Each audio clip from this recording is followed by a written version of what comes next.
The Piranha Problem. Large Effects Swimming in a Small Pond by Tosh, Greengard, Goodrich, Gelman, Vehtari, and Sue. I'm Dr. Samuel Allen Alexander, mathematician and philosopher, still here, and I'm reading this article published in 2025 in the Notices of the AMS. In this work, we discuss an inevitable consequence of having a stable system in which many exploratory variables have large effects. These variables must have large interactions, which will be unlikely to cancel out each other to the extent required for general stability or predictability. We call this type of result a piranha theorem, the analogy being the folk belief that if one has a large number of piranhas representing large effects in a single fish tank, then one will soon be left with far fewer piranhas.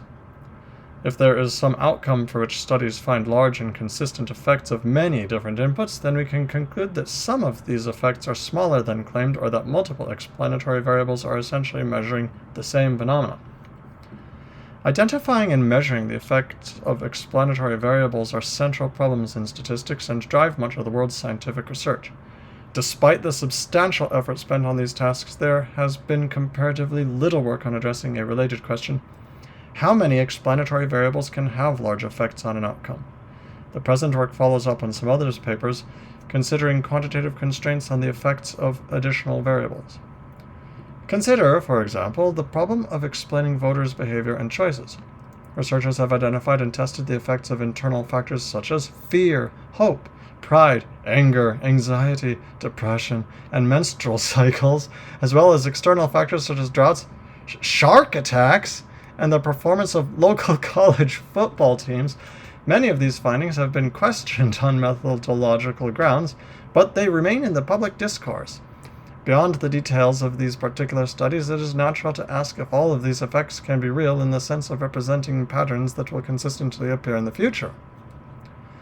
The implication of the published and well-publicized claims regarding ovulation and voting, shark attacks and voting, college football and voting, etc., is not merely that some voters are superficial and fickle. No, this literature claims that seemingly trivial or irrelevant factors have large and consistent effects, and this runs into the problem of interactions. For example, the effect on your vote of the local college football team losing could depend crucially on whether there's been a shark attack lately, or on what's up with your hormones on election day. Or the effect could be positive in an election with a female candidate and negative in an election with a male candidate. Or the effect could interact with your parents' socioeconomic status, or whether your child is a boy or a girl, or the latest campaign ad, or any of the many other factors that have been studied in the evolutionary psychology and political psychology literatures. If such effects are large, it is necessary to consider their interactions because the average effect of a factor on any particular study will depend on the levels of all the other factors in that environment. Similarly, another paper has argued against naive assumptions of causal identification in economics, where there is a large literature considering rainfall as an instrumental variable, without accounting for the implication that these many hypothesized causal pathways would, if taken seriously, represent violations of the assumptions of the model. Even if a particular experiment or observational study analyzes only one causal factor, the existence of potential interactions, as indeed are implied if one were to take the social science literature at face value, it destroys the implicit assumption that an effect measured under some particular set of conditions can be interpreted as a general or persistent effect. These concerns are particularly relevant in social science, where the search for potential causes is open-ended. Our work here is partly motivated by the replication crisis, which refers to the difficulties that many have had in trying to independently verify established findings in social and biological sciences. Many of the explanations for the crisis have focused on various methodological issues, such as low power and unrecognized researcher degrees of freedom. Beyond the criticisms of practice and suggested fixes, these works have also provided much-needed statistical intuition. Groups of studies that claim to have found a variety of important explanatory variables for a single outcome should be scrutinized, particularly when the dependencies among the explanatory variables have not been investigated. This article collects several mathematical results regarding the distributions of correlations or coefficients, with the aim of fostering further work on statistical models for environments with a multiplicity of effects. What is novel in this paper is not the theorems themselves, but rather viewing them in the context of trying to make sense of clusters of research studies that claim to have found large effects.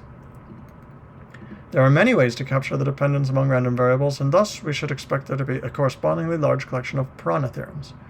We formalize and prove Piranha theorems for correlation, regression, and mutual information. In Section 4, these theorems illustrate the general phenomena at work in any setting with multiple causal or explanatory variables with implications for the replication crisis in social science. Piranhas and butterflies. A fundamental tenet of social psychology and behavioral economics, at least how it is presented in the news media and taught and practiced in many business schools, is that small nudges, often the sort of things that we might not think would affect us at all, can have big effects on behavior. Well, of course, because that creates a story which attracts people to click on it. It's sensationalism. The article continues. The model of the world underlying these claims is not just the butterfly effect that small changes can have big effects. Rather, it's that small changes can have big and predictable effects, a sort of button-pushing model of social science, the idea that if you do A, you can expect to see B. In response to this attitude, we present the Piranha argument, which states that there can be some large and predictable effects on behavior, but not a lot, because if there were, then these different effects would interfere with each other, a hall of mirrors of interactions that would make it hard to detect any consistent effects or anything in observational data.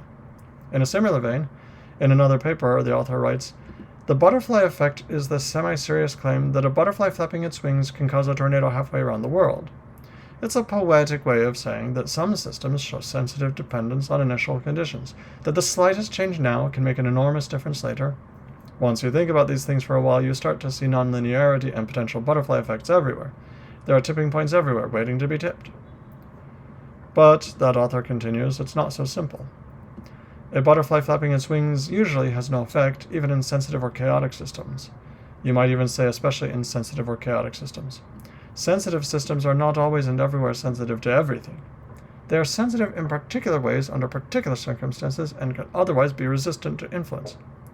The lesson that many people draw from their first exposure to complex systems is that there are high leverage points if only you can find them and manipulate them. They want to insert a butterfly at just the right time and place to bring about a desired outcome.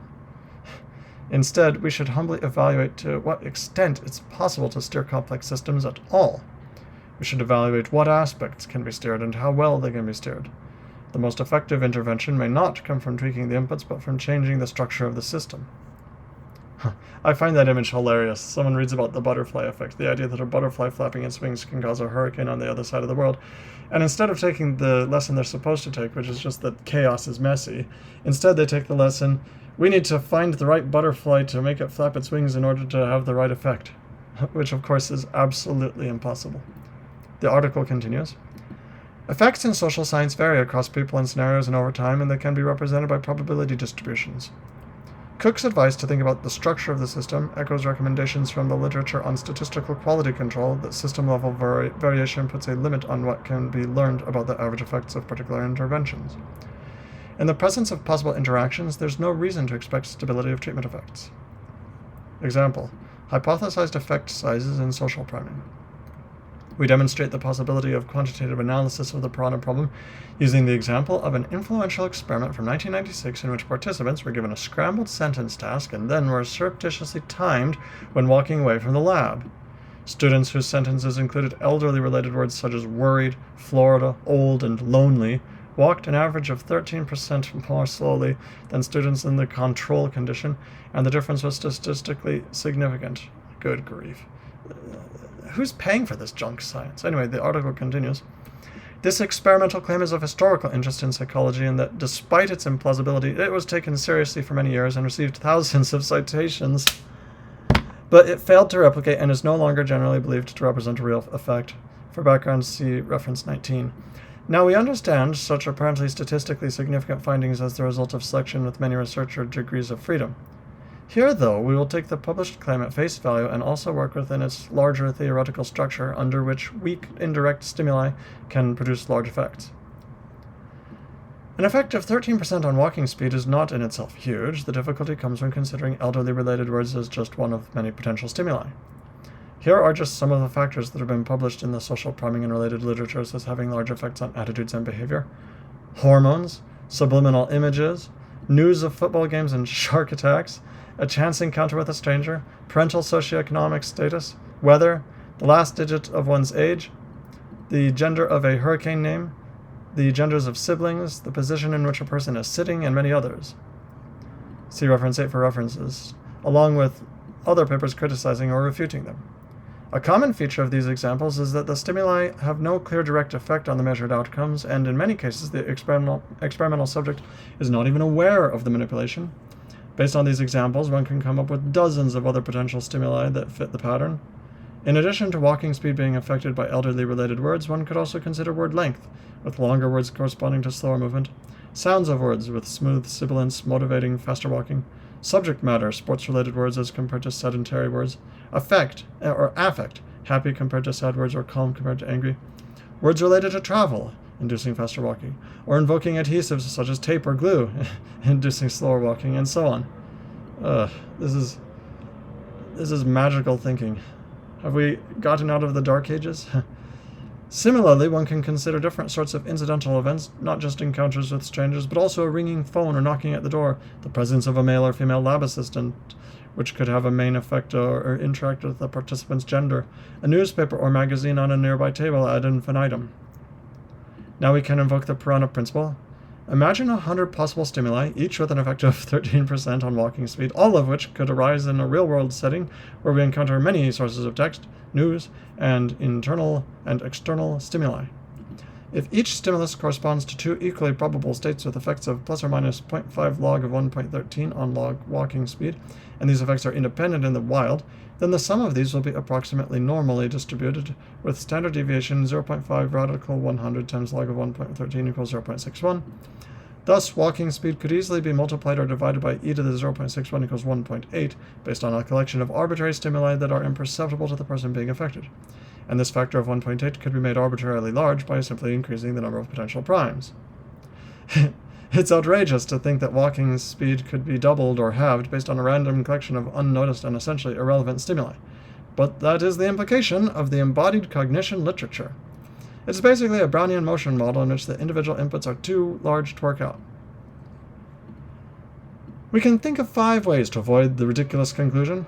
The first possibility is that the different factors could interact or interfere in some way so that the variance of the total effect is less than the sum of the variances of the individual components. Second, effects could be much smaller. Change those 13% effects to 1% effects and you can get to more plausible totals in the same way that real-world Brownian oscillations are tolerable because the impact of each individual molecule in the liquid is so small. Third, one could reduce the total number of possible influences. If there were only 10 possible stimuli rather than 100 or 1,000 or more, then the total effect could fall within the range of plausibility. Fourth, there could be a distribution of effects with a few large influences and a long tail of relatively unimportant factors so that, when correctly translated to standardized population effect sizes, most treatment effects are already small and the infinite sum has a reasonable bound. Fifth, multiple explanatory variables could be essentially measuring the same phenomenon. All these options have major implications for the study of social priming and more generally for causal inference in an open-ended setting with large numbers of potential influences.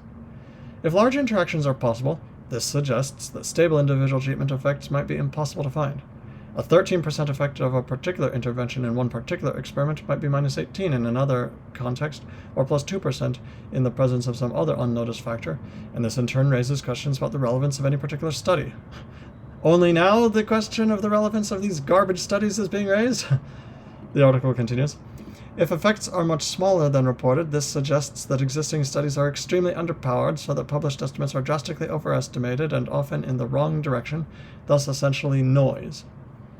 At the same time, a restriction of the universe of potential stimuli would require an overhaul of the underlying theoretical framework in which just about any stimulus can cause a noticeable change. For example, if we think there cannot be more than 5 or 10 large effects on walking speed, it would seem a stretch that unnoticed words in a sentence scrambling test would be one of these special factors. Finally, if the distribution of average effects is represented by a long series, most of whose elements are tiny, either because of small individual effects or because any large effects occur infrequently in the general population, as with rare diseases or short-term interventions with rapidly decaying effects, this implies a prior distribution on the average effect sizes with a spike near zero, which in turn would result in near zero estimated population effect sizes in most cases. Our point is not that all effects are zero, but rather that in a world of essentially infinitely many possible causal factors, some external structure must be applied in order to identify stable effects from finite samples. Piranha theorems. In this section, we present Piranha theorems for linear and nonlinear effects. We consider two different ways of measuring linear effects. We first show that it's impossible for a large number of explanatory variables to be correlated with some outcome variable unless they are highly correlated with each other. Second, we show that if a set of explanatory random variables is plugged into a linear regression, the L2 norm of beta of the least squares coefficient vector beta can be bounded above in terms of the eigenvalues of the second moment matrix of the predictors. Thus, there can only be so many individual coefficients with a large magnitude. Finally, we consider a general nonlinear form of dependency, mutual information, and present a corresponding Piranha theorem for that measure. Correlation. The first type of pattern we consider is correlation. In particular, we'll show that if all the covariates are highly correlated with some outcome variable, then there must be a reasonable amount of correlation among the covariates themselves. This is formalized in the following theorem, which is known as van der Corput's inequality. We offer a proof here for completeness. Theorem van der Corput's inequality. If x1 xp and y are real-valued random variables with finite non-zero variance, then the sum of the absolute values of the correlations of the xi's with y is less than or equal to the square root of p plus the sum of the absolute values of the correlations of the xi's with themselves, with each other. In particular, if the absolute value of the correlation of xi with y is bigger than or equal to tau for each of 1 through p, then the sum of the absolute values of the correlations of the xi's with each other is bigger than or equal to p times tau squared p minus 1. Proof. Without loss of generality, we may assume that x1 through xp and y have mean zero and unit variance. Define z1 zp by zi equals xi if the expected value of y times xi is bigger than 0 or minus xi otherwise. Thus, the expected value of yzi equals the absolute value of the expected value of yxi, and the expected value of zi squared equals the expected value of xi squared for each I equals 1 through p. By Cauchy-Schwarz, the summation of the expected values of the yzi's equals the expectation of y times the sum I equals 1 to p of zi less than or equal to the square root of the expected value of the square of the sum of the zi's. Therefore, the sum of the absolute values of the expected values of yxi's equals the sum of the expected values of yzi less than or equal to the square root of the sum of the expected values of the zi squareds plus the sum of the expected values of the products of the zi's with each other, excluding the self-products, which is less than or equal to the square root of p plus the sum of the absolute value of the expected values of the products of distinct xi's with each other. Rearranging gives this the theorem statement. A direct consequence is that if x1 through xp are independent or uncorrelated random variables and each has correlation at least tau with y, then tau is less than or equal to 1 over radical p. In some situations, the outcome may change from study to study. For example, a program evaluation in economics might look at employment, income, or savings. A political intervention might target turnout or vote choice, or an education experiment might look at several tests. Although the different outcomes in a study are not exactly the same, we might reasonably expect them to be highly correlated. However, if we have mean zero and unit variance random variables x, y, z satisfying expected value of x times y is bigger than or equal to tau, and expected value of y times z is bigger than or equal to 1 minus epsilon, then the expected value of xz equals the expected value of x times z minus y plus y, bigger than or equal to tau plus the expected value of x times z minus y, and by Cauchy-Schwarz, the square of the expected value of x times z minus y is less than or equal to the expected value of x squared times the expected value of the square of z minus y, less than or equal to 2 minus 2 times 1 minus epsilon. Thus, the expected value of xz is bigger than or equal to tau minus radical 2 epsilon. This gives the following corollary. Suppose x1, y1, xp, yp are real-valued random variables with finite non-zero variance. If the correlation of yi with yj is bigger than or equal to 1 minus epsilon, and the absolute value of the correlation of xi with yi is bigger than or equal to tau for all ij equals 1 through p, then the summation of the correlations of the xi's with each other is bigger than or equal to p times the square of tau minus radical 2 epsilon minus 1. The bound in the original theorem is essentially tight for large p. To see this, pick any 0 less than or equal to tau less than or equal to 1 and take x1 through xp to be mean zero random variables with covariance matrix big sigma given by big sigma ij equals 1 if I equals j, or tau squared if I not equal to j. If y is the sum of the xj's, then for each I equals 1 through p, the correlation of xi with y equals the expected value of xi times the sum of the xj's, quantity divided by the radical of the expected value of the sum of the products of the xi's with each other, equals 1 plus tau squared times p minus 1, quantity divided by radical p plus tau squared times p minus 1, and that goes to tau as p goes to infinity. One drawback of the original theorem is that the upper bound depends on a coarse measure of interdependence of the covariates, namely the sum of all pairwise correlations. One might hope that if we have a finer-grained control on the correlation matrix, we should be able to get a stronger result. This is accomplished by the following Piranha theorem, which shows that we can instead get an upper bound that depends on the largest eigenvalue of the correlation matrix. However, this comes at the expense of bounding the sum of squared correlations rather than the sum of their absolute values. Theorem. If x1 through xp and y are real-valued random variables with finite non-zero variance, then the sum of the squares of the correlations of the xi's with y is less than or equal to lambda max, where lambda max is the maximum eigenvalue of the correlation matrix big sigma ij equals correlation of xi with xj. Consider again the case where x1 through xp are uncorrelated, and each has correlation at least tau with y.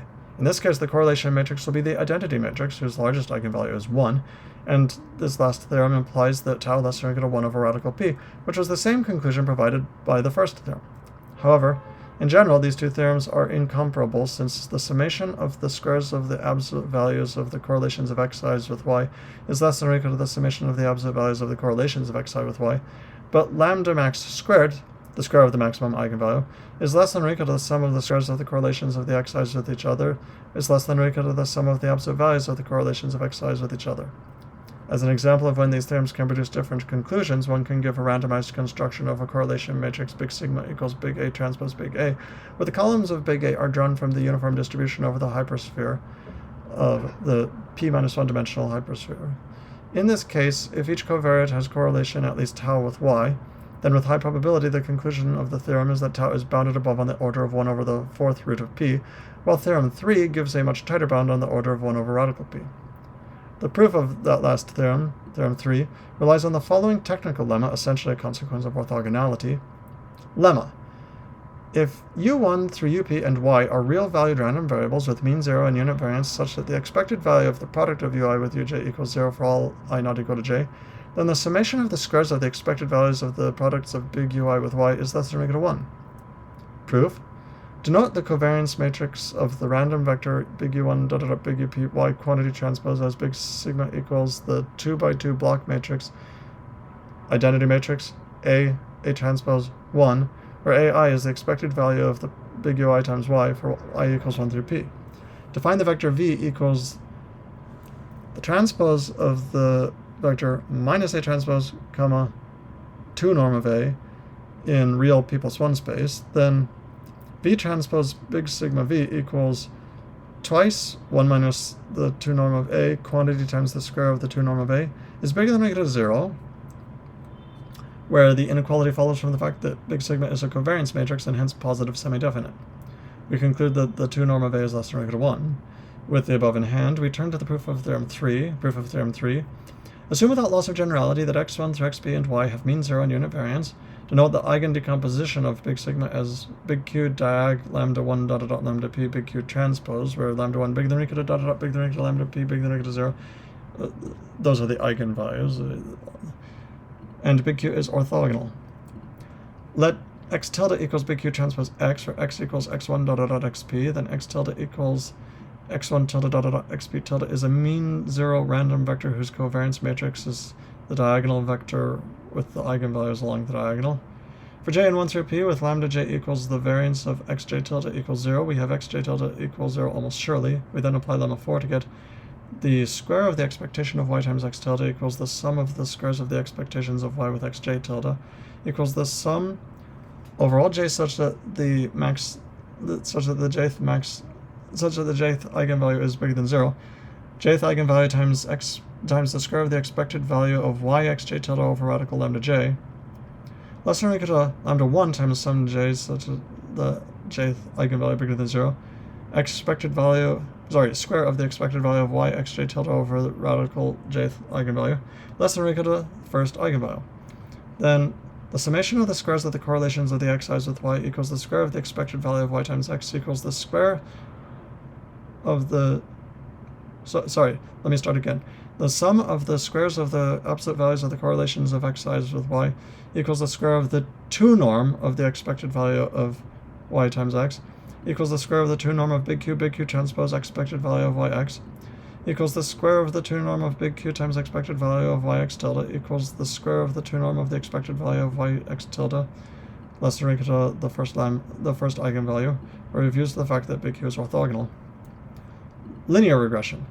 We next turn to showing that least squares linear regression solutions cannot have too many large coefficients. Specifically, letting beta equals beta 1 dot dot beta p quantity transpose in real p space denote the regression coefficients of least squared error. Beta equals arg min, alpha equals alpha 1 dot dot alpha p transpose in real p space expected value of the square of alpha 1 x1 plus dot dot plus alpha p xp minus y. We bound the number of beta i's so that the number of beta i's that can have large magnitude. This is formalized in our next Piranha theorem. Theorem. Suppose x1 dot dot xp and y are real valued random variables with mean 0 and unit variance. If beta in real p space satisfies the equation beta equals arg min expected value of the square of alpha 1 x1 plus dot dot plus alpha p xp minus y, where alpha 1 dot dot alpha p range through real p space, then the squared L2 norm of beta satisfies squared L2 norm of beta less than or equal to 1 over the minimum eigenvalue of the second moment matrix expected value of xx transpose of x equals x1 dot dot dot xp quantity transpose. Consider again the setting where x1 dot dot dot xp are standardized and uncorrelated. In this case, the second moment matrix expectation of xx transpose will be the identity matrix, and its minimum eigenvalue will be 1. Thus, the theorem states for independent covariates that there may be at most 1 over kappa squared regression coefficients beta I with magnitude larger than kappa. In general, the smallest eigenvalue cannot get small without the explanatory variables having sizable correlations with each other. Proof of the theorem. The case where the minimum eigenvalue is 0 is trivial, thus assume it's bigger than 0. In this case, the second moment matrix expected value of xx transpose is invertible. Its inverse has eigenvalues bounded above by 1 over the minimum eigenvalue. And beta equals the inverse of expected value of xx transpose times the expected value of yx. Define x tilde equals the minus 1/2 power of the expected value of xx transpose, all times x. So x tilde equals x1 tilde dot dot xp tilde transpose is a vector of mean 0 and unit variance random variables with expected value xi tilde xj tilde equals 0 for all I not equal to j. By the lemma, the square of the 2 norm of the expected value of yx tilde equals the summation of the squares of the expected values of y with xj tilde less than or equal to 1. Therefore, the square of the 2 norm of beta equals the square of the 2 norm of expected value of yx tilde divided by the square root of the expected value of xx transpose equals the transpose of the expected value of yx tilde times the expected value of yx tilde divided by the expected value of xx transpose, which is less than or equal to 1 over the minimum eigenvalue times the square of the 2 norm of the expected value of yx tilde less than or equal to 1 over the minimum eigenvalue, where the first inequality is used to the upper bound of 1 over minimum eigenvalue on the eigenvalues of the inverse of the expected value of xx transpose. I'm not a statistician, so mostly this is I'm taking the author's word for this. Mutual information. Though many statistical analyses hinge on discovering linear relations among variables, not all do. Thus, we turn to a more general form of dependency for random variables, mutual information. Our mutual information Piranha theorem will be of a similar form as the previous results, namely that if many covariates share information with a common variable, then they must share information among themselves. To simplify our analysis, we assume that all the random variables we consider in this section take values in discrete spaces. For two random variables x and y, their mutual information is defined as information xy equals h of x minus h of x given y equals h of y minus h of y given x, where h dot and h dot dot denote entropy and conditional entropy respectively. These are defined as entropy of x equals the summation all x and cal x of p of x log 1 over p of x. I wonder if this is a typo. It's extremely unusual to see the independent variable be bound like this. Technically, this must be a typo because technically this definition of entropy of x, it's saying it's a constant. Because the right-hand side of this equation does not depend on x, because the x is bound by the summation sign. The conditional entropy is defined by h of y given x equals summation x and x y and cal y, p of xy log p of x over p of xy. Same problem here. I must be misunderstanding something, or there's a typo. Anyway, where cal x respectively cal y is the range of x respectively y. P of xy is the joint probability mass function of x and y. And P of x is the marginal probability mass function of x. We use the following facts about entropy and conditional entropy. Fact, chain rule of entropy.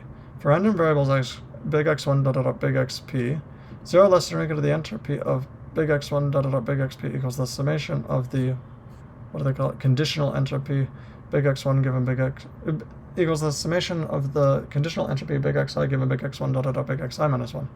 Moreover, for any other random variable y, 0 less than or equal to the conditional entropy, 0 less than or equal to the conditional entropy of x1 dot dot dot xp given y equals summation of the conditional entropy of xi given y x1 dot dot dot xi minus 1. Fact, conditioning reduces entropy. For random variables x, y, z, the conditional entropy of x given y, z is less than or equal to the conditional entropy of x given y less than or equal to the entropy of x. Using these facts, we can prove the following Piranha theorem about mutual information. Theorem. Given random variables x1 dot dot dot xp and y, we have summation of the information of xi with y less than or equal to the entropy of y plus summation of the information of xi with x sub minus I, where x sub minus I equals x1 dot dot dot xi minus 1 comma xi plus 1 dot dot dot xp. So you just remove the xi. Proof. Using the definition of mutual information, we have the conditional entropy of xi with x sub minus I is bigger than or equal to the entropy of xi minus the information of xi with x sub minus I. Since conditioning reduces entropy, this implies the conditional entropy of xi with x1 dot dot dot xi minus 1 bigger than or equal to the conditional entropy of xi with x sub minus I equals the entropy of xi minus the information of xi with x sub minus I. Then by the chain rule of entropy, the entropy of x1 dot dot dot xp equals summation of the conditional entropy of xi given xi dot dot dot given x1 dot dot dot xi minus 1 bigger than or equal to the sum of the entropy of xi minus the information of xi with x sub minus I. The chain rule of entropy combines with the fact that the conditioning reduces entropy implies the conditional entropy of x1 dot dot dot xp with y is less than or equal to the sum of the conditional entropies of the xi's with y. Plugging these into our formula for the information of x1 dot dot dot xp given y gives the information of x1 dot dot dot xp given y equals the entropy of x1 dot dot dot xp minus the conditional entropy of x1 dot dot dot xp given y bigger than or equal to the sum of the entropies of xi minus the information of xi with x sub minus I minus the conditional entropy of xi given y equals the sum of the information of xi given y minus the information of xi given x sub minus I.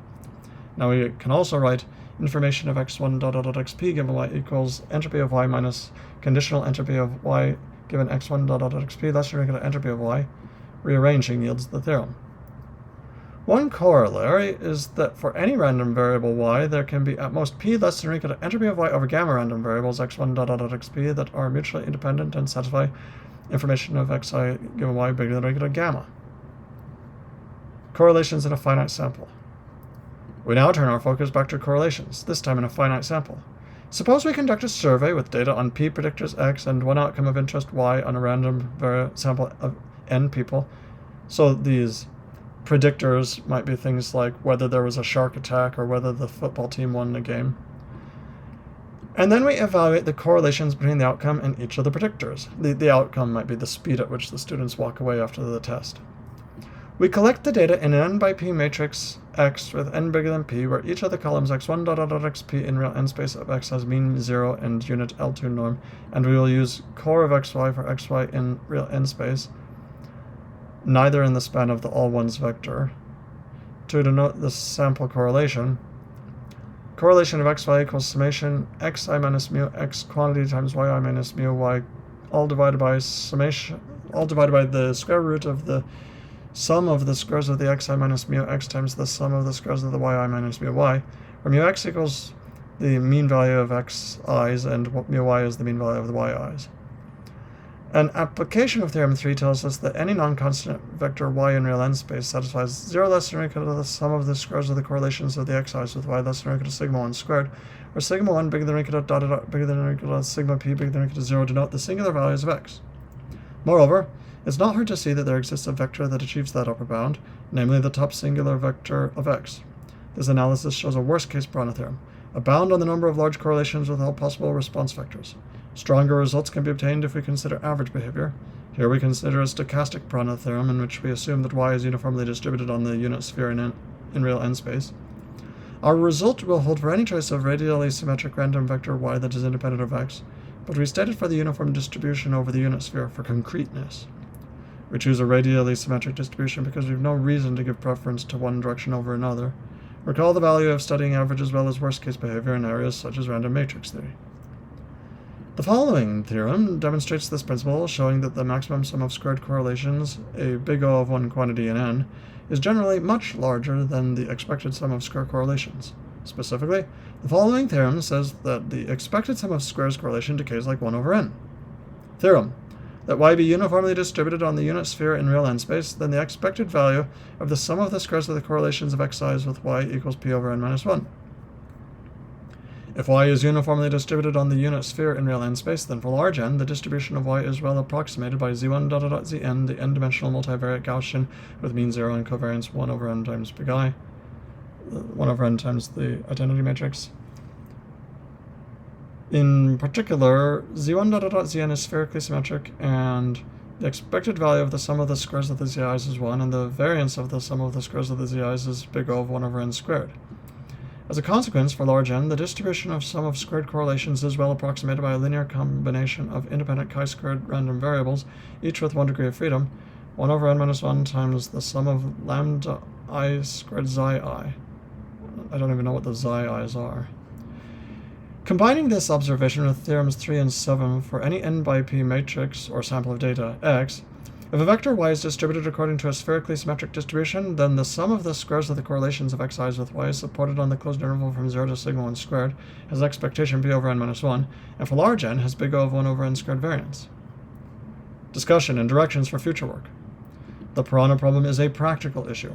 As discussed in the references, it has interfered with research in fields including social programming, evolutionary psychology, economics, and voting behavior. An understanding of the Piranha problem can be a helpful step in recognizing fundamental limitations of research in these fields, along with related areas of application such as marketing and policy nudges. We suspect that a naive interpretation of the butterfly effect has led many researchers and policymakers to believe that there can be many large and persistent effects. Thus, there is value in exploring the statistical reasons why this is unlikely. In this way, the Piranha problem resembles certain other statistical phenomena such as regression to the mean and the birthday coincidence problem, in that there is a regularity in the world that surprises people, and this regularity can be understood as a mathematical result. This motivates us to seek theorems that capture some of this regularity in a rigorous way. We are not all the way there, but this seems to us to be a valuable research direction. Yes, this is what people mean when they talk about mathematics being the language of the universe. Without the underlying mathematics, people get terribly confused and end up basically reinventing ancient superstitions about amulets protecting you from demons, essentially, is what this unreplicatable psychological research boils down to. Anyway, the article continues. Bridging between deterministic and probabilistic Piranha theorems. Are there connections between the worst-case bounds in Section 4, constraints on main effects and interactions, the probabilistic bounds in Section 5, priors for the effective number of non-zero coefficients, and models such as the R-squared parameterization of linear regression as proposed in reference 20? We can consider two directions. The first is to consider departures from parametric models such as the multivariate normal and T, and work out their implications for correlations and regression coefficients. The second approach is to obtain limiting results in high dimensions, that is, large numbers of predictions, by analogy to central limit theorems of random matrices. The idea here would be to consider a n by p plus 1 matrix, and then pull out one of the columns at random and consider it as the outcome y, with the other p columns being the predictors x. One should also be able to connect this with work such as the references 6 and 12 on how regression coefficients change with new predictors added to the model. Regularization, sparsity, and Bayesian prior distributions. There has been research from many directions on regularization methods that provide soft constraints on models with large numbers of parameters. By soft constraints, we mean that the parameters are not literally constrained to fall within any finite range, but the estimates are pulled towards zero and can take on large values if the data provide strong evidence in that direction. Examples of regularization in non-Bayesian statistics include wavelet shrinkage, lasso regression, estimates for overparameterized image analysis and deep learning networks, and models that grow in complexity with increasing sample size. In a Bayesian context, Regularization can be implemented using weakly informative prior distributions or more informative priors that can encode the assumed sparsity. Classical regularization is motivated by the goal of optimizing long-run frequency performance, and Bayesian priors represent additional information about parameters coded as probability distributions. The various Piranha theorems correspond to different constraints on these priors, and thus even weakly informative priors should start by encoding these constraints. From a different direction is the idea that any given data might allow only some small number of effects, or more generally a low-dimensional structure, to be reliably learned. More generally, models such as the horseshoe assume a distribution of effect sizes with a sharp peak near zero and a long tail, which represent a solution to the Piranha problem by allowing a large number of predictors without overflowing variance. Nonlinear models. So far, we've discussed linear regression, with theorems capturing different aspects of the constraint that the total r² cannot exceed 1, or some bound less than 1 if some of the variation is by its nature unexplainable because it comes from a random process. We can make similar arguments for nonlinear regression. For example, consider a model of binary data with 20 causal inputs, each of which is supposed to have an independent effect of 0.5 on the logistic scale. Aligning these factors in the same direction would give an effect of 10, enough to change the probability from 0.01 to 0.99, which would be unrealistic in applied fields ranging from marketing to voting, where no individual behavior can be predicted to that level of accuracy. One way to avoid these sorts of extreme probabilities would be to suppose the predictors are highly negatively correlated with each other, but in practice, input variables in social science tend to be positively, not negatively correlated. Consider, for example, conservative political ideology, Republican Party identification, and various issue attitudes that predict Republican vote choice and have positive correlations among the population of voters. The only other alternative that allows one to keep the large number of large effects is for the model to include strong negative interactions, but then the effects of the individual inputs would no longer be stable, and any effect would depend very strongly on the conditions of the experiment in which it is studied. It should be possible to express this reasoning more formally, perhaps in a way similar to long-range dependence models in time series and spatial processes. Implications for social science research, oh boy. Although we cannot directly apply these Piranha theorems to data, we see them as providing some relevance to social science reasoning. As noted at the beginning of this article, there has been a crisis in psychology, economics, and other areas of social science, with prominent findings and apparently strong effects that do not appear in attempted replications by outside research groups. In other words, they're garbage. The replication crisis involves many challenges, including estimating its scale and scope, identifying the statistical errors and questionable research practices that have led researchers to systematically overestimate effect sizes and be overconfident in their findings, and studying the incentives of the scientific publication process that can allow entire subject fields to get lost in the interpretation of noise. Oh boy, them's fighting words right there. Even when individual effects are large, they can apply just to a small subset of the population or just for a short period of time, not leaving persistent effects. The research reviewed in the present article is related to, but different from, the cluster of ideas corresponding to multiple comparisons, false discovery rates, and multi-level models. Those theories correspond to statistical inference in the presence of some specified distribution of effects, possibly very few non-zero effects, the needle in a haystack problem, or possibly an entire continuous distribution, but without necessarily any concern about how these effects interact. The present article goes in a different direction, asking the theoretical question, under what conditions is it possible for many large and persistent effects to coexist in a multivariate system? In different ways, our results rule out or make extremely unlikely the possibility of multiple large effects or piranhas among a set of random variables. These theoretical findings do not directly call into question any particular claimed effect, but they raise suspicions about a model of social interactions in which many large effects are swimming around, just waiting to be captured by researchers who cast out the net of quantitative study. In other words, they're not taking any stance on any particular thing, like whether shark attacks affect how people vote, which just by common sense is pretty blatantly obviously garbage.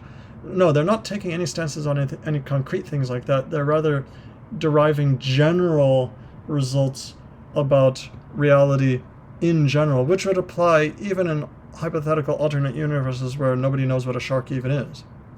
Anyway, the article continues. To more directly connect our theorems with social science would require modeling predictor and outcome variables in a subfield, similar to multiverse analysis. Bounds can be strengthened with reference to empirical correlations among predictors being considered.